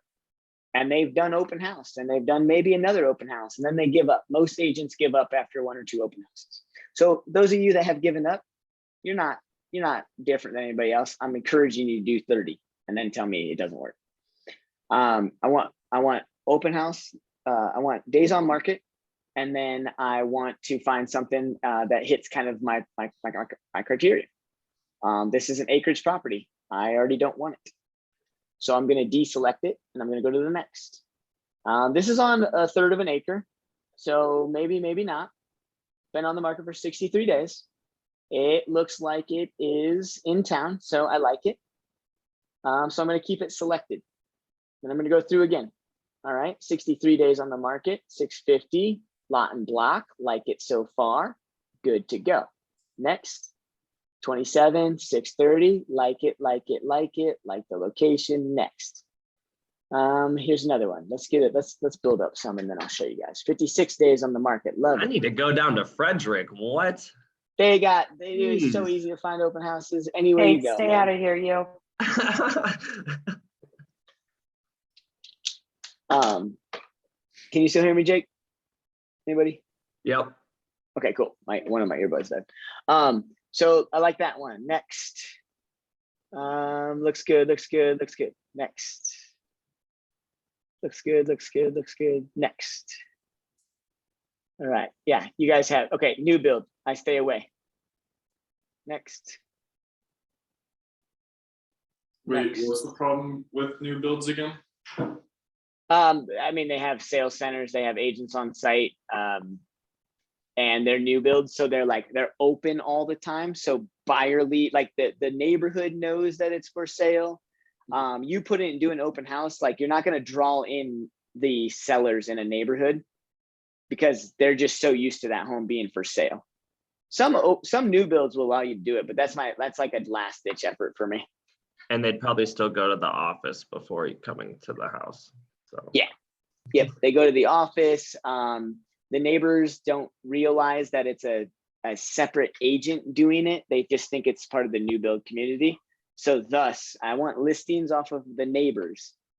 So I just find that new builds won't pull that very well. Okay. One thing I was wondering was because there's some like a little bit over 1 million houses in my area, like where I live, that are like listing pending. Does that mean like you could get that listing? Nope, they're under contract. So let me go over here. So when I went to criteria and I said active or coming soon, the active backups and pendings already have offers on it. And so other buyers are under contract. And that is definitely a recipe for a seller not wanting strangers in their home because they've already went through all of that. All right. I did have an open house that went under contract right before like a couple of days I was supposed to do it. And I still did that open house and did all my lead gen and everything. We're going to talk about that too. Yep. That's great, Jake. Julie And then those Sanborn new did the builds same. that are pending, a lot of them get sold before they're even built too. So they've been waiting for a year or two just for, Yep. to see the house. Well, and I believe that Julie Sanborn got a lead at my open house after it went under contract, Yeah, after I it was changed in the actually- MLS. I did the open house for a couple of days, and then on the last day it was already under. I got nothing the first couple of days, and then the last day it was already under contract. It was snowing. I was like, "What am I doing?" And I got 2 leads that day that I'm still in contact with. When it was already under contract, worse weather, had nothing the prior days, and I didn't know what I was doing there. And then I got my best leads at that time. Thank you for saying that, Julie, because I know that you looked at me and said, dude, you didn't even tell me your house went under contract. Like I could Hey. read your eyeballs glaring at me. But I just didn't Um, really understand because I'm in my world, I'm never doing real estate. Why would we do an open house for something that is not available? But then when Bruce, spoke to me, then the next people came through, they didn't even care really about that house. It wasn't, that's not the one for them. And diving into that conversation led to what would be the one for them. What are they looking for? And one of those leads ended up, asking me for my card and is still one of my leads in my pipeline. So it was the perfect case for me to see, well, this, who cares if this house is under contract? We still do it. Perfect. And again, if Julie got nothing out of that open house after it was under contract, the wrong thing for her to do would be to taint her brain to say, well, I'm never doing one under contract again. That's like an active property doing one open house and not getting a lead or a database number and saying the same thing. So good job, Julie. The people that come to the open house represented with an agent on a home search, yeah, they're not going to come to an open house that's already under contract. We're not looking for those people though. You know what I mean? So that's why Some we of those continue to people do will it. come back without their agent later and take your card though. And that's a little weird. Yep. All right, let's keep going. So we've got our list. I hit refresh. And then the first thing that I'm going to do is I'm going to go back down to the beginning ones. And then I'm going to go through the photos. So my next step is I want vacant. So vacant, I'm giving this person a call right away. Then I'm going to go to this house. Not vacant. I'm probably not calling yet. Not calling yet. Don't get overwhelmed by the photos. Screw it. Don't spend time looking at it. I just want to see if people live in these places. I might call I'm that one. sorry. That one looks kind of Can I- staged. Bruce, can I Yeah. interrupt? Why are you looking for vacant? I had to jump out of the car. I'm actually hand delivering some cards to people that I needed to do. But anyways, why are you looking Like at that. vacant? I lost it. Yep, I'm looking at vacant because it's easier. It's an easier pitch. Hey, can I do an open house at your house? The agents then it's easier to get permission, right? If I have a seller and they live in the house and I've done open house after open house, Saturday, Sunday for the last 2 to 3 weeks, they may start to get sick of having me displace them. So vacant homes are an easier target for sellers to give permission. That's all. Is there like a vacant filter? I didn't quite see. No, I mean, there is, but you don't trust it. Well, because a lot of people, this looks staged, so I probably would call that one. So I go through and we need to keep moving. I go through and I call all the vacant homes, and then I call all the homes that are lived in. And I'm just most likely leaving a massive amount of voicemails. And then I'm going to compile open houses. And when I get that person that says, hey, yeah, you can do an open house, say, oh, okay. Actually, I got a couple people back. Let me work on some things to see if I can maybe do a couple open houses, and then let me get back to you before we confirm. So I'll pile up agents that have told me yes, and I won't commit to any of them until I do some research. Now I want to do more research on the home. I want to do more research on the price. Is it worth what it's worth? Do I think that this home over that home is going to get more traffic? Where is it at in relation to my house? Where's it at in relation to sign placement? So you can get about 2 to 3 open houses and stack them up. Now, most likely, you guys, in this market, when I used to do this, that list would have been 50 to 75 houses available. There would have been 20 to 30 vacant homes. In this market, if I get 2 or 3, I'm probably just saying yes to like 2 or 3 and then like just staggering them. Then I don't really care exactly where they're located because I got 3 open houses. Let's go. Make sense? Quit overcomplicating it. All right. Everybody's afraid to call another agent to ask if they can do an open house.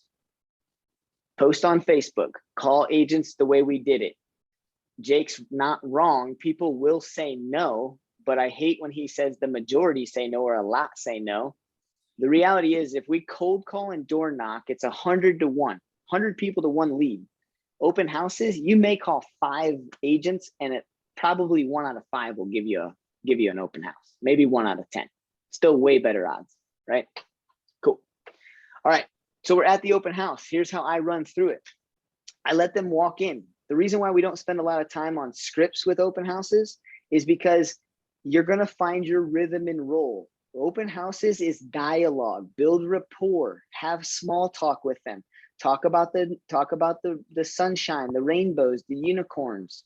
Talk about the truck that they pulled up in. Talk about the shoes they're wearing. Talk about the kids. Talk about the sports team that's on their shirt. Talk to them about them. Ask them questions about them. Get them talking about themselves. Everybody likes to talk about themselves. So that's the number 1 thing that I'll tell you at an open house. Now, I do have a little bit of a strategy. I like to invite them into the open house, and my common response is, hey, I know you're not here to see me, you're here to see the house. So go ahead and take a look around and let me know what your questions are. Oh, and by the way, I just want to make sure my signs are out there. Did they blow over? Is there enough signs out there? Did you find your way to this house pretty easy with my signs?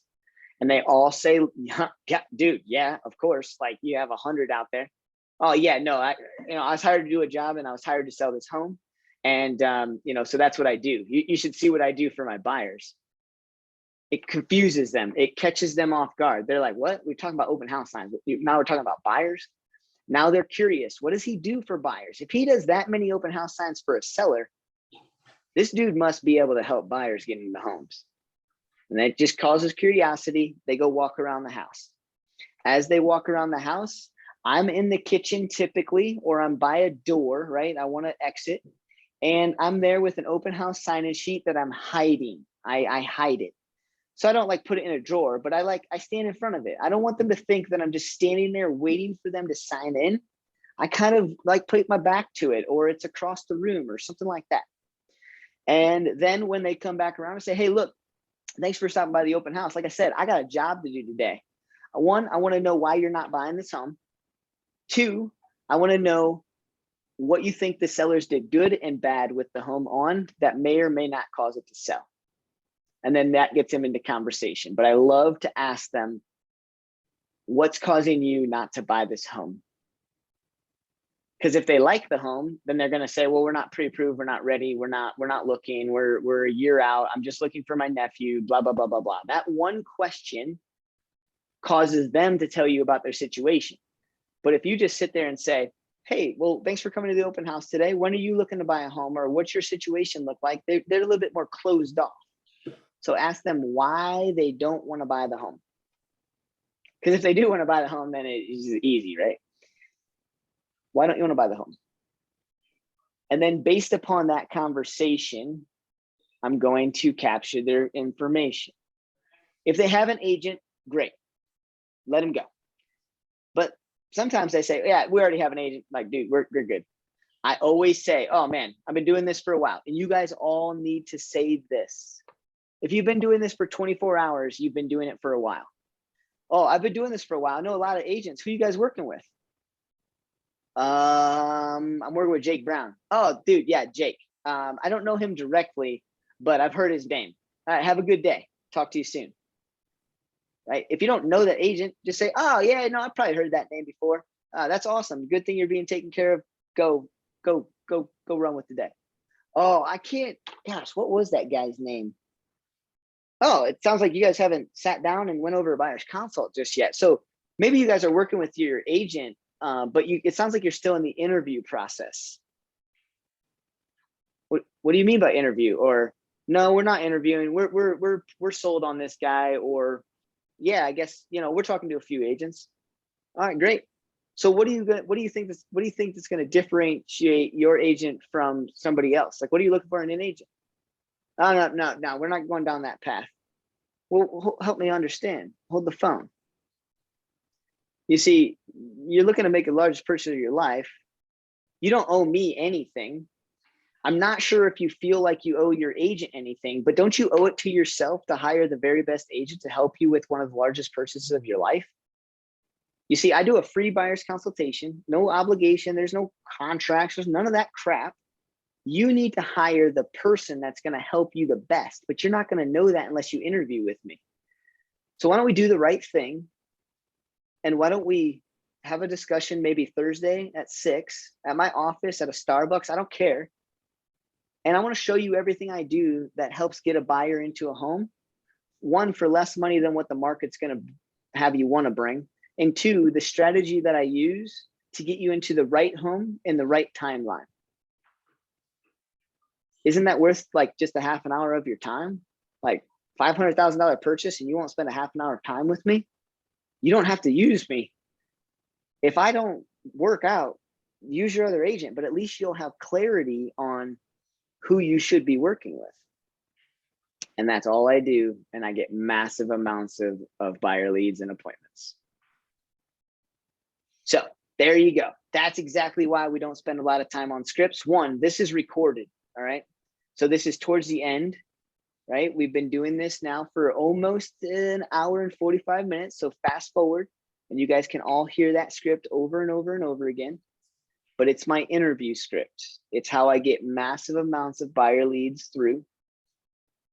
I appreciate you guys waiting until the end of this. We got one more thing to wrap up, and that's our follow-up campaign. Open house follow-up campaign. I'm going to stop the screen share because this is another thing that you guys need to develop. I'll share with you what I used to do.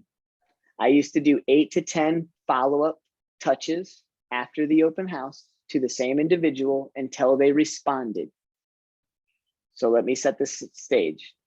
8 to 10 reach outs or touches until they respond. So if they respond off of the third reach out, I'm taking them off of the open house follow-up campaign because I have a conversation now. Based upon that conversation, I'll put them on a different SMART program. I think people get really misguided by that.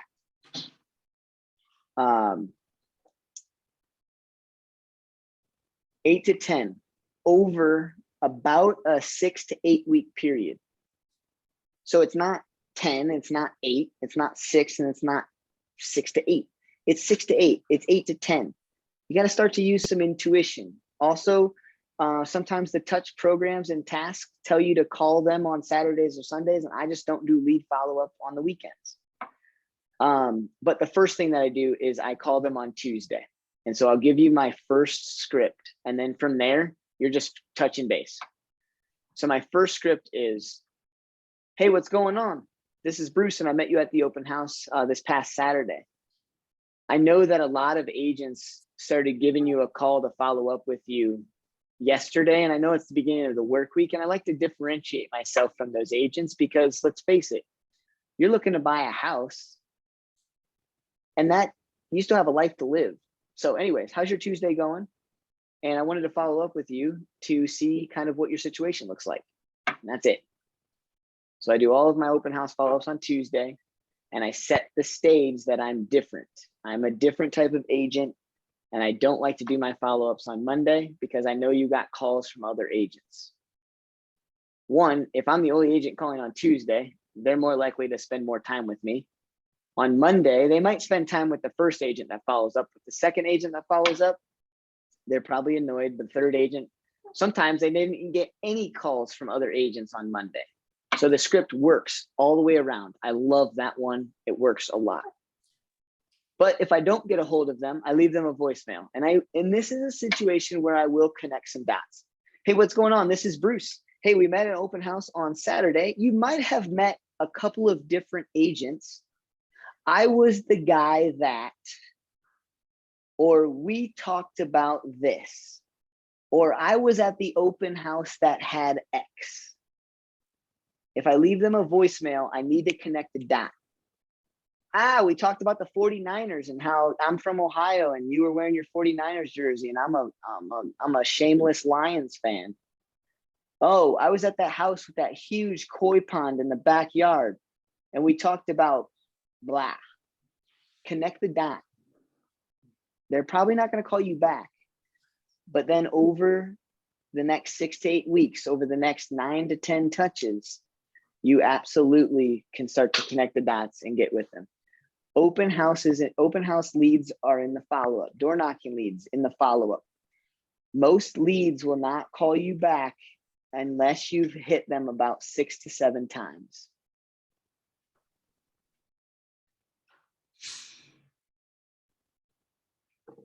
Okay, so at open houses, when we're like in the open house, we're pretty much looking for buyers. We want sellers. But when we're door knocking around, no?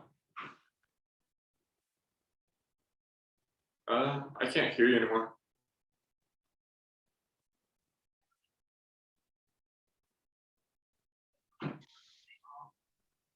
I can't hear either.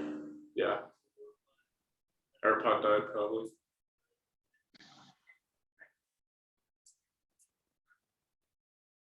How about now? Yep. At open houses, I'm looking for seller leads just like when I'm door knocking and cold calling. But more than anything, go back to the first beginning place. My goal is one database entry. That's it. So I'm not looking for them. Buyers will just be there. They will just come into the open house. They'll raise their hand if you ask the right questions. Mhm. Okay. But my open house follow-up, 10 or so touches over 6 to 8 weeks. And I will space it out to about 2 to 3 a week. The first week is pretty heavy. So it's a phone call, usually leave a voicemail, and then I follow up with a text message. Here's the text message script. Hey, what's going on? I just left you a voicemail. This is Bruce from the open house this weekend. I know that sometimes text works better in our lives. So I wanted to give you a shout on here. Please give me a call when you get out of work. Then they won't respond or do whatever. Usually, statistically speaking, every marketing firm will tell you that prospecting and lead generation comes in the follow-up of about 6 to 8 times before that lead will call you back. If they don't call you back after the first 10 times, they likely weren't ever interested in buying a home, sitting down with you or anything like that. They were blowing smoke up your butt at the open house. And so we just call those dead leads.